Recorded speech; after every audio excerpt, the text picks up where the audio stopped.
이 집은 이제 제 거예요.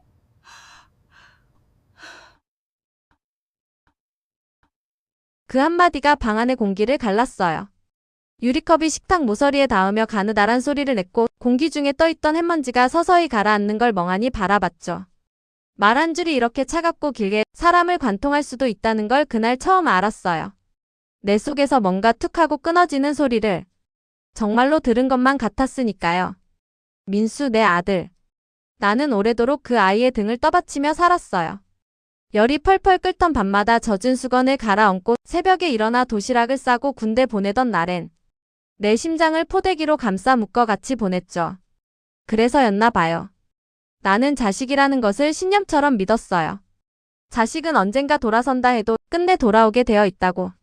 하지만 그날 민수의 눈은 돌아올 길을 모르는 사람의 눈이었어요. 마치 지도에서 지워진 길을 쳐다보는 것처럼 비어있고 멀었죠. 엄마도 이제 혼자 사는 게 편할 거예요. 그는 더 말했어요. 쉽고 가벼운 어조였지만 그 안에 담긴 결론은 돌덩이였어요. 이달 안에 집 정리해주세요. 그 말에서 부탁이라는 결이 하나도 느껴지지 않았어요. 공지문 같았죠. 현관문 쪽에서 작은 신음 같은 소리가 났는데 그건 내 입에서 빠져나온 숨이었다는 걸 한참 후에야 깨달았어요. 남편이 세상을 떠난 건 그보다 몇 해 전이었어요. 봄이었습니다. 마당에 매화가 아직 딱딱한 꽃봉오리를 붙들고 있던 아침, 그는 밥숟갈을 내려놓더니 오늘따라 숨이 차네라고 했고 그게 마지막 문장이 되었죠. 병원의 형광등 아래서 의사가 조용히 이제 그만이라는 표정을 지었을 때 나는 두 손으로 그의 손을 감싸며 말했어요. 여보 조금만 더 있을래? 내가 아직 할 말이 많아. 세상은 대답이 없었어요. 장례가 끝나고 집이 텅 비었을 때 민수가 내 손을 꼭 붙잡았죠. 엄마 제가 아빠 대신 해드릴게요. 그 말은 내 살 길이었어요. 그날부터 나는 그 문장에서 하루하루를 연명했죠. 민수가 결혼을 한다고 했을 때 나는 남편의 보험금 일부를 꺼내고 내 적금 통장을 해약하고 장롱 속 금팔찌를 품에서 빼내며 스스로에게 말했습니다. 이건 투자야. 아이에게 주는 마지막 디딤돌. 결혼식 날 며느리 수진이는 하얀 드레스를 입고 예의 바르게 인사했어요. 어머님 저 잘할게요. 말끝이 단단하고 고왔죠. 나는 그 아이의 손을 꼭 잡고 대답했어요. 우리 서로한테 따뜻한 사람이 되자. 사람들은 축복하고 음악은 흘렀고 꽃은 향기를 쏟았지만 지금 돌이켜보면 그 향기 속에는 어디선가 아주 약한 금속 냄새가 섞여 있었던 것 같아요. 냄새는 늘 먼저 알고 있었나 봐요. 곧 찾아올 서늘함을. 신혼집이 여의치 않다기에 우리 집 2층을 내줬어요. 아기 낳기 전까지만. 나도 아이들도 그 문장 뒤에 붙어야 할 질문을 미루며 살았죠. 처음 몇 달은 사소한 행복들로 가득했어요.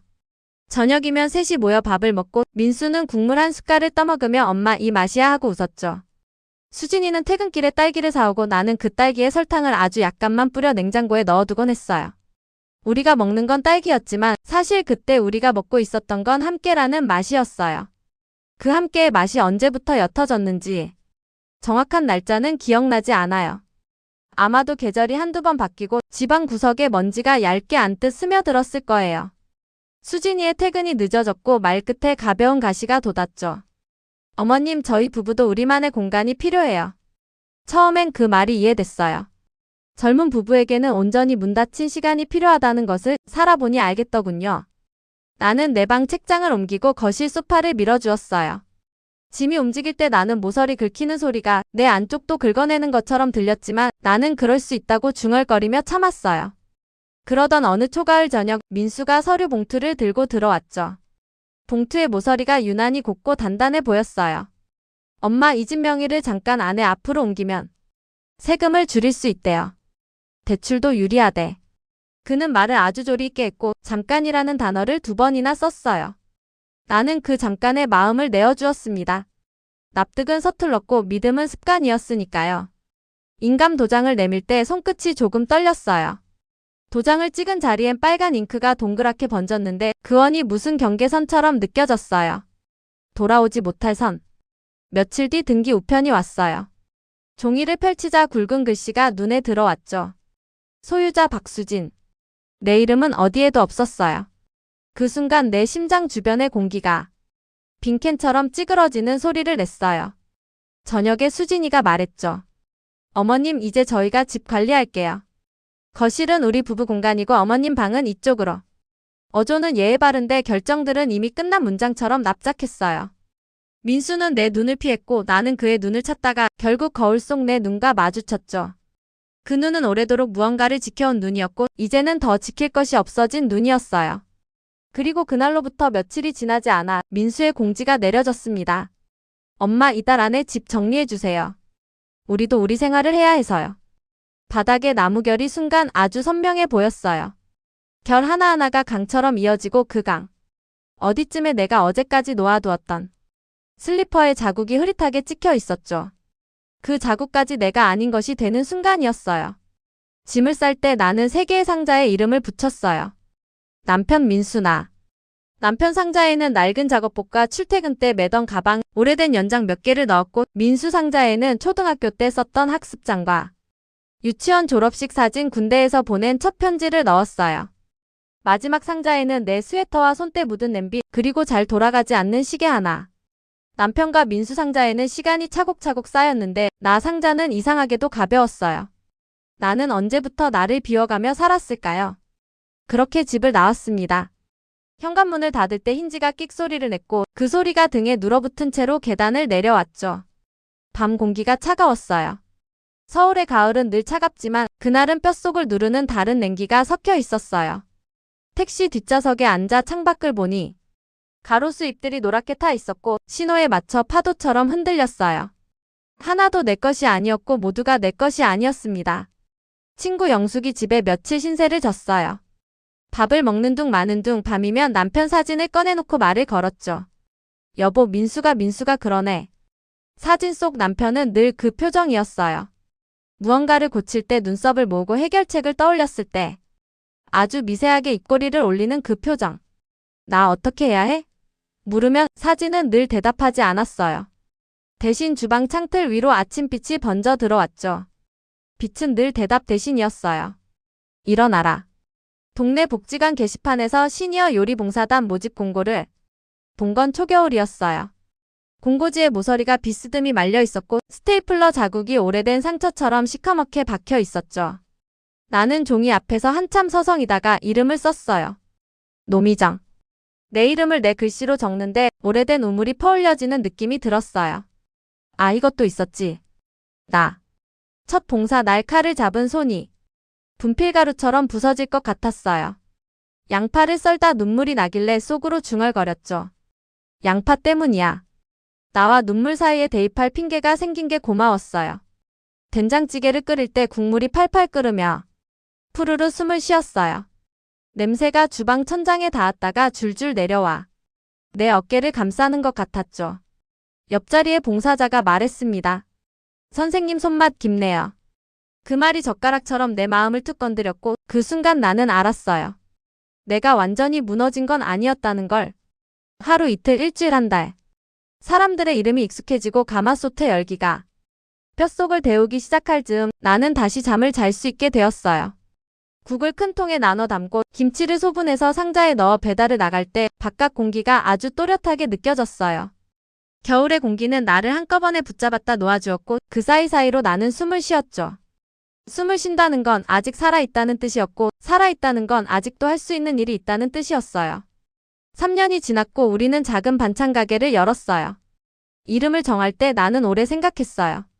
그리고 결국 간판에 저 글자를 새겼죠. 민수네 반찬. 이름을 달던 날 간판 아래에 서서 내 안의 누군가와 긴 대화를 했어요. 그래도 사랑이 나를 만든 거니까. 이름은 기억이고 기억은 온도니까. 간판의 철제 프레임이 햇빛을 받아 뜨겁게 달아오르는 걸 손끝으로 느끼며 나는 아주 느리게 고개를 끄덕였죠. 가게는 오전이 좋았어요. 다진 마늘에 참기름을 떨어뜨릴 때 나는 냄새, 갓 지은 밥솥에서 올라오는 김 십심한 대면, 문을 밀고 들어오는 단골들의 발자국 소리. 사장님, 지난번 그 멸치볶음 있어요. 오늘은 우엉이 참 부드럽네요. 그 말들이 내 하루의 리듬을 만들었어요. 저녁이 되면 빈통들이 늘어섰고 싱크대에는 씻겨야 할 그릇들이 산처럼 쌓였죠. 나는 산을 좋아했어요. 오를 수 있으니까. 설거지 물이 따뜻할 때 내 손등이 오래된 상처들이 잠시 잊혔어요. 그러던 어느 날 가게 문을 닫으려던 참에 전화가 울렸어요. 낯선 번호였지만 첫 음절에 나는 알았어요. 엄마. 아주 멀고 아주 얇은 목소리. 민수였어요. 엄마, 나야. 내가 숨을 들이마시는 소리가 전화기 너머로 길게 늘어졌고 그 끝에서 허물어지는 울음이 들렸죠. 사업 망했어. 수진이도 애 데리고 갔어. 엄마, 나 좀 도와줄 수 있어? 주방에 남아있던 불빛이 스테인리스 테이블에 길게 누웠고 그 위에 내 손 그림자가 겹쳤어요. 그림자가 떨리진 않았어요. 이상하죠. 그토록 기다렸던 한마디였을지도 모릅니다. 엄마, 도와줘. 그런데 마음 안쪽이 파문 하나 잃지 않았어요. 그날의 문장이 떠올랐거든요. 이달 안에 집 정리해주세요. 그 문장이 방 안의 공기를 몇 해씩이나 얼려놓았던 날들, 그 사이에 내가 어떻게 다시 숨을 배우고 어떻게 내 이름을 다시 적고 어떻게 내 손으로 반찬통을 채워왔는지를 나는 알고 있었거든요. 나는 아주 천천히 말했어요. 민수야, 미안하지만 이젠 내가 나를 도와야 할 때란다. 전화기 너머에서 쉰 숨들이 몇 번 부서졌고 그 뒤로 말이 없었어요. 전화를 끊고 가게 불을 끄는데 희한하게도 어둠이 무섭지 않았어요. 어둠을 지나본 사람에게 어둠은 더 이상 절벽이 아니었습니다. 다만 밤의 색깔일 뿐이었죠. 며칠 뒤 민수가 가게로 찾아왔어요. 문을 열고 들어온 그는 낯설고 익숙했어요. 한때 내 무릎 위에서 낮잠을 자던 아이의 입꼬리와 남의 집 현관 앞에서 두 번 배를 누르고 도망가던 장난꾸러기의 눈빛이 그 얼굴에 아주 희미하게 남아있었죠. 그는 고개를 숙였어요. 엄마, 미안해. 말은 짧고 어조는 눌려 있었어요. 나는 대답 대신 물을 건넸어요. 컵을 받는 그의 손이 아주 말라 있었죠. 아무 말도 하지 말자. 내가 먼저 말문을 열었어요. 말로는 해결할 수 없는 시간이 있어. 그가 입술을 깨물었어요. 엄마, 나 다시 시작해보려고.